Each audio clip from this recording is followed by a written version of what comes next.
వద్దనుకుంటే మర్చిపోయేది కాదు కదా Chandu. Wife and husband relation. తను నన్ను కాదనుకున్నాడు, కానీ తన జ్ఞాపకాల్ని మాత్రం నేను వదులుకోలేకపోతున్నాను.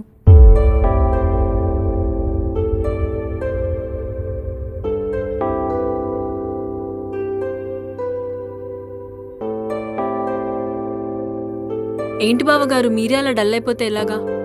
నాకు సమస్య వస్తే కష్టం, నా అనుకున్న వాళ్ళకి వస్తేనే బాధ. మీరే అలా అంటే వైష్ణవికి ఎవరు ధైర్యం చెప్తారు? లైఫ్లో కష్టం అంటే ఏంటో దగ్గరగా చూశాను. నా చెల్లెలు పడుతున్న బాధ, సంవత్సరం క్రితం నేను పడిన బాధ ఒకటే. నిజానికి ఇలాంటి విషయాల్లో మనం బాధపడాల్సిన అవసరం లేదు. మరి రియాలిటీ తెలుసుకుని మర్చిపోవాలి.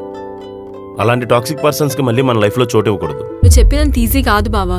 అమ్మాయిలంత తేలిగ్గా మర్చిపోలేరు.